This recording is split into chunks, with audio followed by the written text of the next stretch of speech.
नमस्कार परम श्रद्धालु साथियों, आप सभी का आज के गीता ज्ञान सत्र में हार्दिक स्वागत है। पिछले गुरुवार के सत्र में हमने श्रीमद् भगवद गीता के 7वें अध्याय के श्लोक 11 से 20 तक का गहन अध्ययन किया।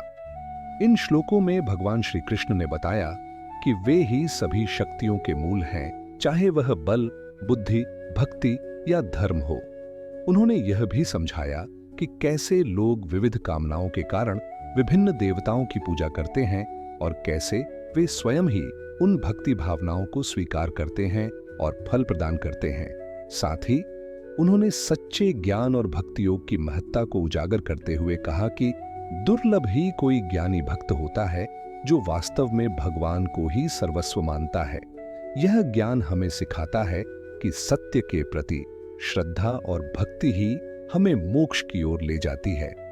आज के इस सत्र में हम अध्याय 7 के शेष श्लोक 21 से 30 तक का अध्ययन करेंगे। इन श्लोकों में भगवान श्री कृष्ण विस्तार से बताते हैं कि किस प्रकार विभिन्न लोग अपनी अपनी श्रद्धा के अनुसार अलग अलग देवताओं की पूजा करते हैं और किस प्रकार वे मृत्यु के समय भी ईश्वर को जान सकते हैं यदि उनका मन दृढ़ता से भगवान में स्थिर हो। भगवान यह भी बताते हैं कि जो भक्त जन्म मृत्यु के चक्र से मुक्त होना चाहता है वह मेरी शरण लेकर कर्म, आत्मा और ब्रह्म के वास्तविक ज्ञान को प्राप्त करता है। वे यह भी कहते हैं कि त्रिकालदर्शी ईश्वर को केवल वही जान पाते हैं जिनकी आत्मा शुद्ध और चित्त स्थिर होता है। श्लोक 21 यो यो यांग यांग तनु भक्त श्रद्धयार्चितुमिच्छति तस्य तस्याचलाम श्रद्धाम तामेव विद्धाम्यहम्।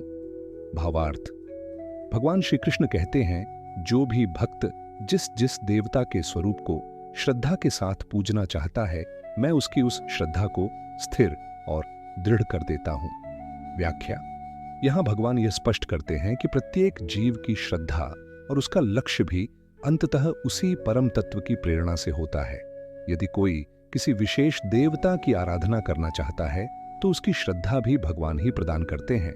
श्लोक 22 एस तया श्रद्धया युक्तस्थस्याराधनमीहते लभते च तत कामान्मयैव विहितान् हि तान्। भावार्थ, ऐसा श्रद्धावान व्यक्ति उस देवता की उपासना करता है और अपने इच्छित फलों को भी प्राप्त करता है, किंतु वे फल भी वास्तव में मैं ही प्रदान करता हूं। व्याख्या, यहां भगवान ये बताते हैं कि चाहे भक्त किसी भी देवता से फल मांगे परंतु देने वाला वही परमात्मा होता है। भगवान ही समस्त कार्यों के मूल कारण हैं। श्लोक 23 अंतवत्तु फलम तेषां तद्भवत्यल्पमेधसाम् देवान् देवैजो यान्ति मद्भक्ता यान्ति मां पे। भावार्थ, परंतु उन लोगों की बुद्धि छोटी होती है जो इन सीमित देवताओं की पूजा करते हैं, क्योंकि उनके फल क्षणिक होते हैं। देवताओं की पूजा करने वाले देवताओं को प्राप्त होते हैं, जबकि मेरे भक्त मुझे ही प्राप्त होते हैं। व्याख्या, भगवान यह समझा रहे हैं कि किसी भी देवता की पूजा से प्राप्त फल सीमित और नश्वर होते हैं, जबकि भगवान की उपासना करने से मोक्ष और परम शांति की प्राप्ति होती है। श्लोक 24 अव्यक्तम व्यक्तिमापन्नम मन्यन्ते मां बुद्धये परम भावमजानन्तो ममाव्ययमनुत्तमम्। भावार्थ, जो अल्प बुद्धि वाले लोग हैं वे मुझे इस संसार में प्रकट हुआ समझते हैं, जबकि मैं अव्यक्त और अजन्मा परमात्मा हूं। वे मेरे श्रेष्ठ और नित्य स्वरूप को नहीं समझते। व्याख्या, भगवान कहते हैं कि अनेक लोग उन्हें केवल एक मानव रूप में देखकर भ्रमित होते हैं। वे यह नहीं जान पाते कि वे अनंत, अविनाशी और परम चेतन स्वरूप हैं। श्लोक 25 नाहम प्रकाश सर्वस्य योग माया समावृत मूढ़ोयम नाभिजानाति लोको मामजमव्ययम्। भावार्थ, मैं सबके लिए प्रत्यक्ष नहीं होता क्योंकि मैं अपनी योग माया से आच्छादित हूं। यह अज्ञान से भरा संसार मुझे न जानकर यह नहीं समझता कि मैं जन्म रहित और अविनाशी हूं। व्याख्या, यह संसार भगवान को नहीं पहचान पाता क्योंकि भगवान अपनी माया से ढके रहते हैं। केवल भक्ति और ज्ञान से ही उनकी वास्तविक सत्ता का बोध संभव है। श्लोक 26 वेत्ताहम समतीतानि वर्तमानानि चार्जुन भविष्याणि च भूतानि मां तु वेद न कश्चन। भावार्थ, हे अर्जुन, मैं भूतकाल, वर्तमान और भविष्य तीनों कालों के समस्त प्राणियों को जानता हूं, किंतु कोई मुझे नहीं जानता। व्याख्या। भगवान श्री कृष्ण यहां स्पष्ट करते हैं कि वे त्रिकालदर्शी हैं। उन्हें हर जीव का अतीत, वर्तमान और भविष्य ज्ञात है, परंतु सामान्य मनुष्य अपनी सीमित बुद्धि के कारण भगवान के वास्तविक स्वरूप को नहीं जान पाता। श्लोक 27। इच्छा द्वेष समुत्थेन द्वंद्व मोहेन भारत सर्वभूतानि सम्मोहम सर्गे यान्ति परंतप। भावार्थ। हे भारत अर्जुन, सृष्टि के प्रारंभ में सभी प्राणी राग द्वेष रूपी द्वंद्वों से मोहित होकर संपूर्णतः मोह में पड़ जाते हैं। व्याख्या। संसार में जन्म लेते ही जीव इच्छाओं और द्वेषों के फेर में फंस जाता है। यही द्वंद्व उसे सच्चे आत्मस्वरूप और ईश्वर से दूर कर देता है।